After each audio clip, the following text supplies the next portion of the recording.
Hello again and welcome back to Star Trek Online.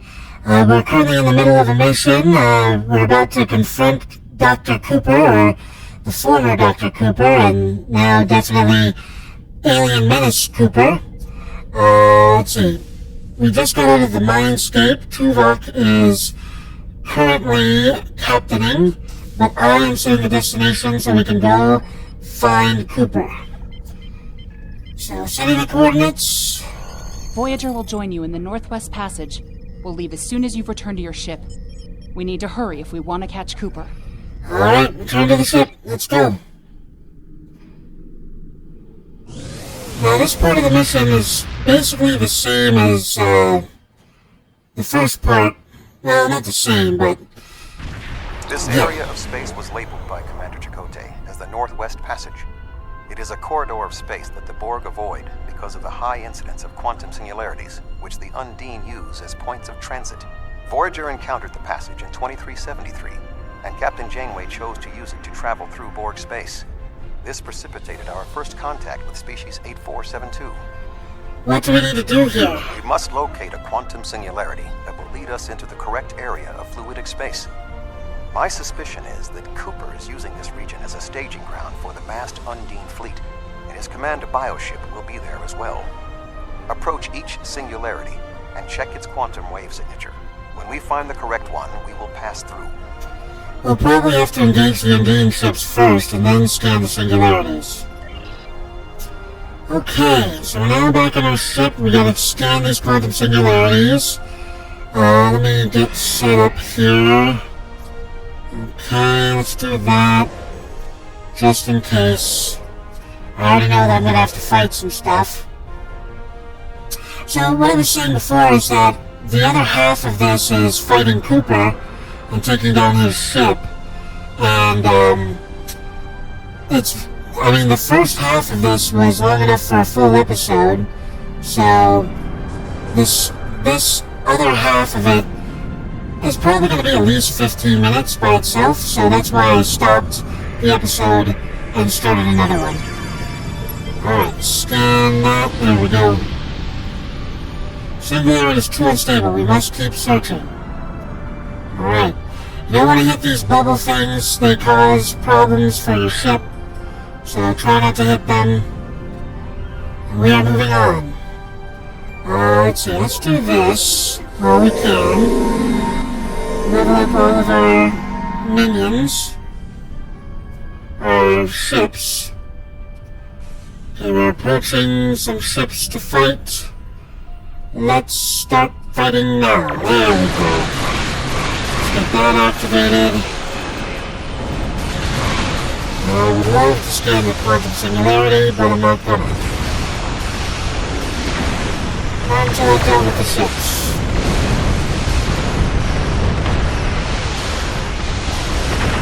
There we go. Easy enough. Oh, there's another ship. Whoa. Whoa. Whoa. That was very disturbing. I've never seen them actually use that against a ship they were fighting. And it's good to know that they can do that. That's literally a planet killer shot.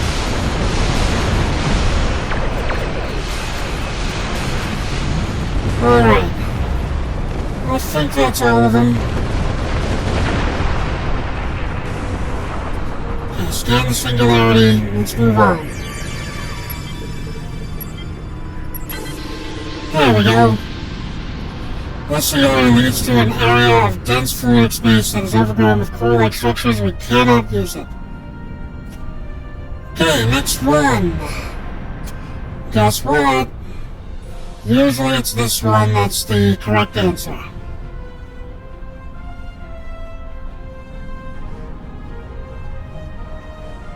Alright, we are approaching this one here. Scan the singularity. And Yahtzee. This passage will work. Quickly, we must go through the portal. Alright, enter fluidic space. Here we go.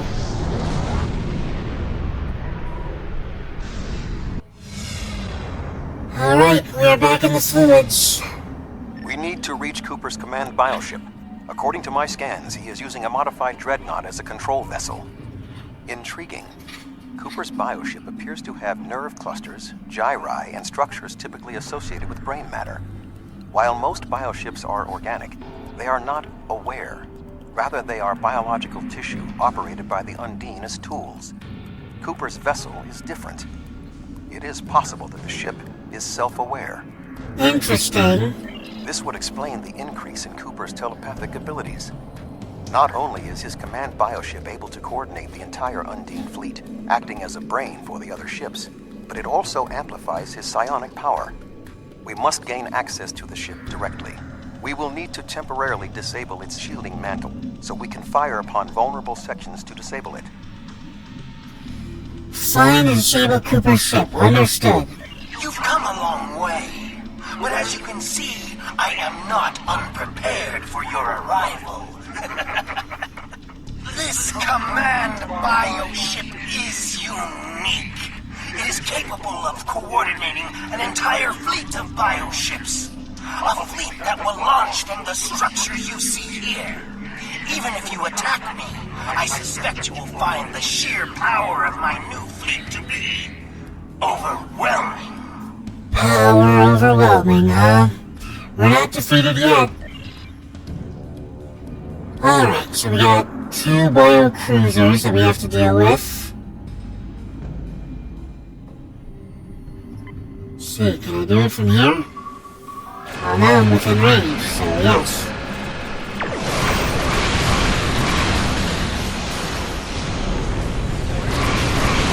And let's put that on there. Oh. Supposed to defend me from those torpedoes. Where were you guys? Well, some of you got destroyed, so that explains that. Here's another one. Let's do this again. We'll upgrade everybody.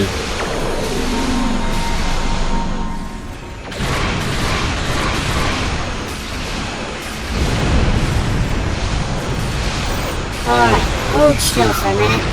Oh. That was bad timing on my part. Okay. Let's see now. Sub-shielding mantises.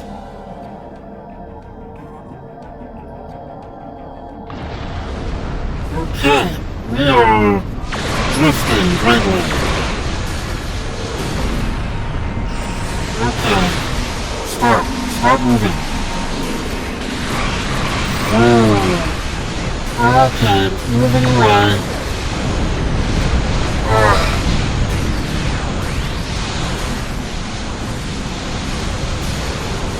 No, leave me alone. The command bioship is weakened. We must beam aboard and locate Cooper while it is possible. Okay, beam to the command bioship. Let's do it.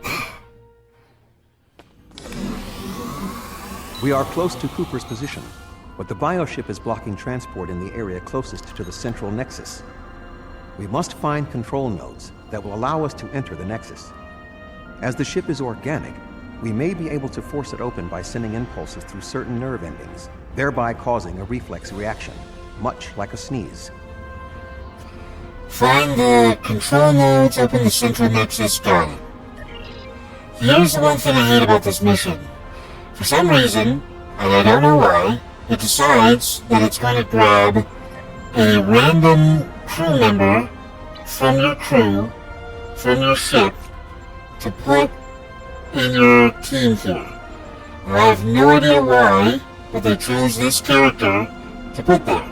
Now, thankfully, I have decked this character out with helpful things here, but if I hadn't, then it would have been a major issue. And this crew member is definitely not one of my standard away team characters. I don't know why it decides to do this, and for the most part, I don't like it. But, live and learn. Alright. Look out, Undines are coming down from the ceiling. Great. Let's see, let me get you guys. Remember, I'm the melee fighter here. There we go. The problem with things coming down from the ceilings is that I can't hit them until they're on the ground. Another group of Undine are climbing down. Great. Come on down. I need you to be on the ground so I can fight you.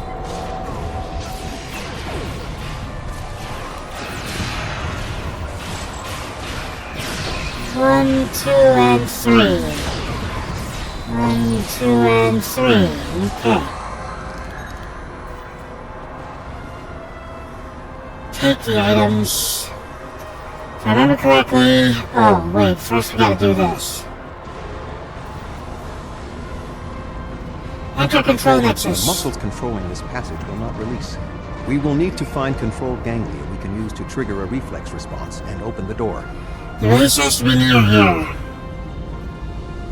Alright. Put one of these down here. One of these down here. Activate this. More Undine. On the roof. There they are. You are not active yet. Now you're active.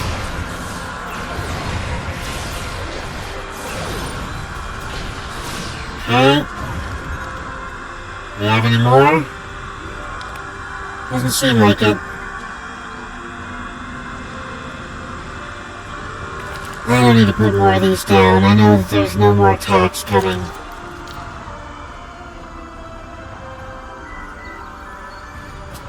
Alright, Limorg.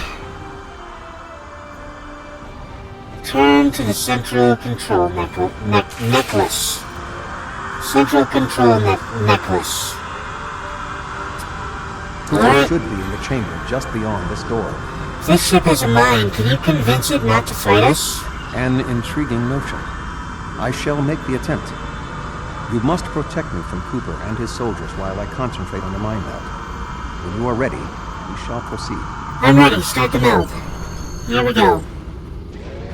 Protect Tuvok at all costs. Protect Tuvok at all costs. Protect Tuvok at all costs. Oh boy.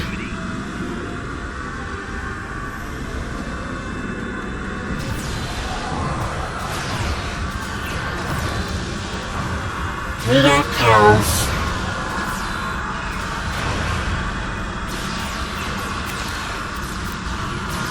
The ship is resisting the meld. I must move to another neural cluster. Alright, I'll move with you. Put this here.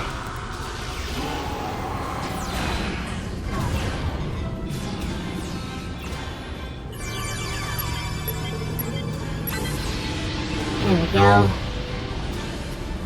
Okay. Oh, and you're back in the thing again.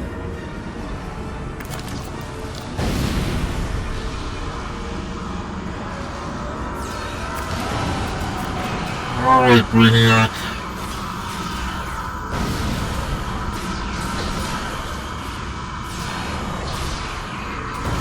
You must protect me from Undine attacks while I concentrate. I'm trying. The ship is resisting the meld. I must move to another neural cluster. Alright, move into another neural place. There he is. Come here, you.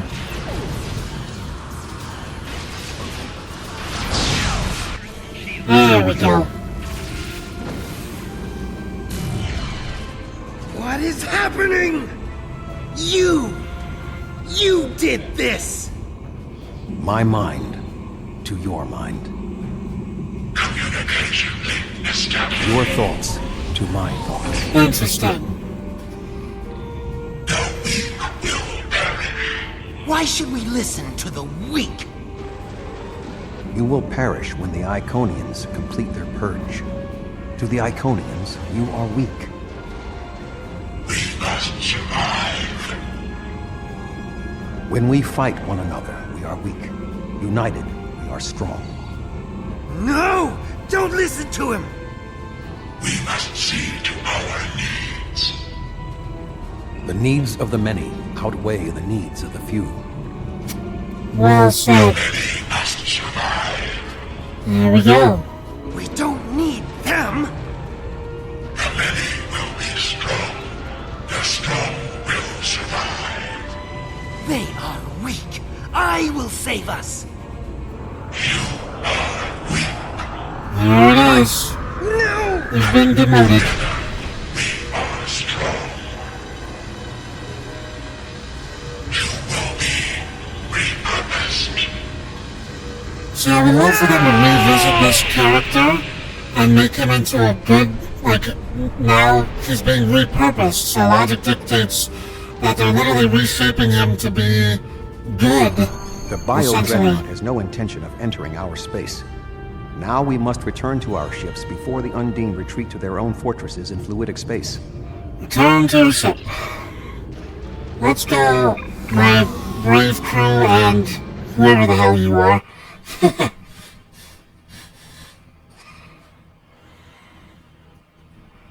Alright, I cannot wait to finish the flagship TFOs so I can get whatever this Kittimer Alliance Defenders gear is. Apparently it's at least a shield, and then it's, oh no, it's all space-related gear. So I'd like to see what it can do. This sounds like since it's Kittimer Alliance, logic dictates that it's leaning Klingon, which means high power, high attack strength, and high, There are no signs of Undine but forces. who knows? Whatever the intent of the remaining Undine forces, it seems that they do not involve our dimension. As a Vulcan, I am not given to personal displays. Nonetheless, we have shared a deep connection. We will always carry a part of this experience with us. In a sense, you have become a portion of my mental defenses. Part of the ship and crew that define the most challenging aspects of my existence. Alright. Our shared effort has prevented another Undine invasion, and incidentally allowed me to retain my sanity. Your contributions are appreciated. I must advise Starfleet Command of these developments. I am sure we will speak again. Until then, I am confident that events in the Delta Quadrant are in capable hands. Copy, Admiral. Oops. That was early. Ready to leave the system at your command, sir. Depart system.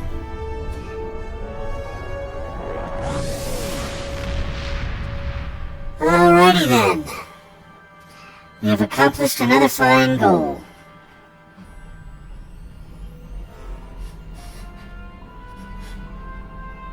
With Cooper gone, the Undine won't have a leader pushing them toward war with our forces. He was so intent on this battle. If I didn't know better, I would have thought he was Klingon. We still don't know exactly how long Cooper had been replaced by an Undine, or if the original Cooper is still alive. Perhaps this Undine saw something during his time among the humans that convinced him that the only way to secure the safety of his people was to destroy us. We know the Iconians have manipulated the Undine before. I guess that they were the ones pushing Cooper to attack. Good thing we dealt with it now, before they launched another attack on the homeworld. Yep. Alright. Congratulations, General. Accolades complete. Met Admiral Janeway. Our first task, Doctor. Oh, I've gained access to Admiralty. One of your skills, but still necessary. A group of homeless aliens need a new home. A group of Talaxians living in the Antava system are ready that's to enough move of to a that. nearby planet. Admiral Tuvok and Voyager have gone ahead to their main asteroid base to begin the preparations for the transition. The Admiral has requested your presence as well. You two work well together. I recommend you take advantage of his expertise. There's no one who knows more about the Delta Quadrant than he does. Okay. Except... So, this is a reunion. We're going to help some Talaxians, and we're going to go with Voyager and Admiral Tuvok. But before we do that, Oh. What's this stuff? Did you replace my gear? No, it doesn't look like it. That's odd. For some reason, it decided to put a set of this exact same gear in my inventory. Which is very odd because it's still on my ship. And they're the exact same level, which means it's not the old gear. So I don't know what's going on. But I feel like I should... Oh! Yeah, you unequipped everything here for some reason. I don't know why. Let's see... Okay. I think you're supposed to go here. Oh! That's why I never saved the shuttle loadout.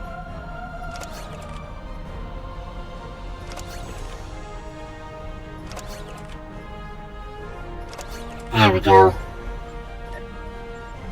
Shuttle 1.0. There it is. That should fix the problem. Hopefully it doesn't happen again. This is a pretty decent weapon, but it's not useful yet. It'll be useful. I could make it useful later on. But I'm just gonna put it into protected status. So that way I don't delete it when I sell all this stuff that I'm going to sell right now.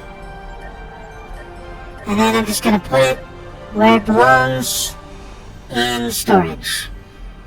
Come here, Kobayashi Maru. Talk to you. Bank. Get this in there. We'll sort, and we're good. Alright. Level 50, I just reached level 53, which means I have a skill to put away. Focus on space skills, then go for the ground skills. That's what I like to do here. Let's do that. Now, there is actually a reason why we're going for command officer, and that's actually because one of the things you get from command officer is starship trait improved command frequency. Advanced command training has granted you access to special communications frequencies that can be used to more rapidly call for assistance in battle. In other words, I can literally just immediately call for fleet support whenever I want, once I get this trait. Which means I have to unlock basically everything here. But it means that I can call this whenever I want, and I should have... Yeah, I've got the flagship distress frequency transponder, which means I can call the Klingon fleet flagship to come help us. Which would be really cool, but until I get that, I can't do that until I have less than 50% health, which is not good. If I have less than 50% health, we're doing poorly. Alright, moving on to help the Talaxians.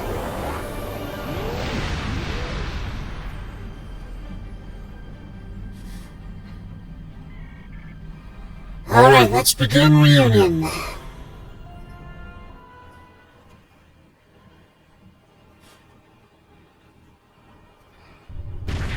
And here we go.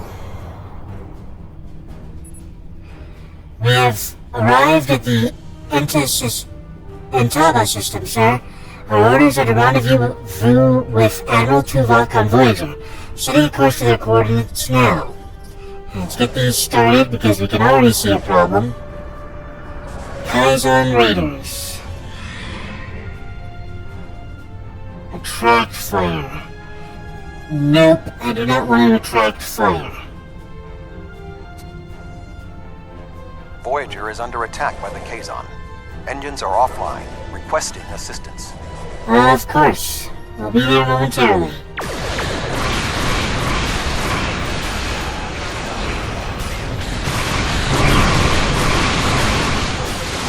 you're not getting out of this alive.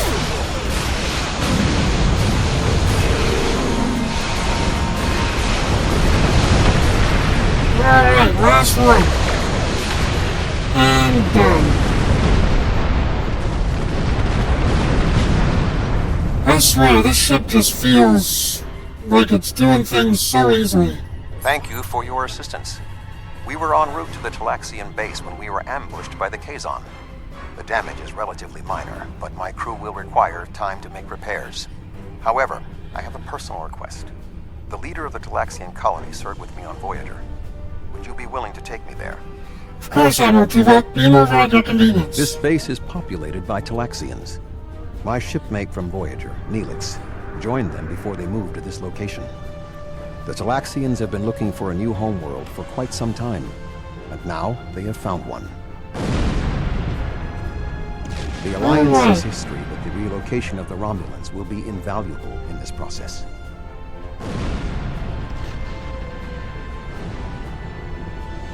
Okay, so the Talaxians have officially found a new homeworld. They're leaving this asteroid. Hail Asteroid Base. Kapla! Is that right? Let me try again. Greetings, Captain. It is my honor to meet representatives of the Klingon Empire. My name is Neelix, and I served with B'Elanna Torres on the USS Voyager. I am currently Starfleet's ambassador to the Delta Quadrant. Perhaps you've heard of me. Neelix, I think I've heard something. Neelix doesn't ring a bell. No matter. I've always been curious about the Klingon Empire. I even organized a Day of Honor celebration for Voyager once. My link to the Alpha Quadrant wasn't as strong as I wanted it to be until the Janolan Dyson Sphere opened a path straight to the Delta Quadrant. Now we get all sorts of news, and I'm so glad to hear that unpleasantness between the Empire and the Federation is over. I'm planning a trip to Earth to sample the cuisine. Sometime. I mean, maybe I'll go to Kronos too, but that will have to wait until after the colonization. I barely have a minute to myself anymore. There's just so much to do. About the colonization. Oh, you've come to help. How wonderful. I guess the Klingon Empire is just as helpful to people in need as my good friends in Starfleet. I'm a little surprised, though. B'Elanna always said Klingons were grumpy. I'm sure the Federation appreciates your efforts on its behalf, but could we get back to the colonization efforts? Ow, where are my manners? You must be tired and thirsty after your long journey. Come to the colony. We'll fix you right up. But if I could impose on you just for a small favor first. The Kazon Nestron have been giving us a lot of trouble lately. We've constructed some shield generators to protect the base, but the Kazon keep knocking them offline, and all my shuttles are prepping for the colonization. Could you reactivate the shields for us? Of course, Neelix. Wonderful! Just fly to the generators and start the relaunch sequence. It will take them a few minutes to get up to full strength, but that shouldn't be a problem. After that, beam down to the colony. I'll start making some nicely old root stew for you. Restart the 3 generators. Got it. Okay, so we got 3 shield generators. All damaged. Let's head to this satellite first. Repair. Repair is complete, sir. The Kazon damaged some of its isolator chips, but I was able to replace them with stock we have on hand. Alright. Number 2. A little more. There we go.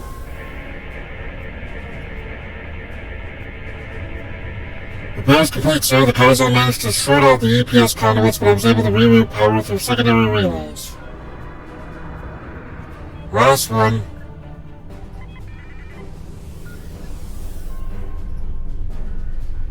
Alrighty then. Repair disabled shield generator. That completes all the satellite repairs, sir. Shielding systems coming back online now. Good work. Alright, Gaming, thank you so much for joining me today, and as always, please like, comment, and subscribe. It really helps the channel out when you do that. As I always like to say at the end of these videos, don't get assassinated!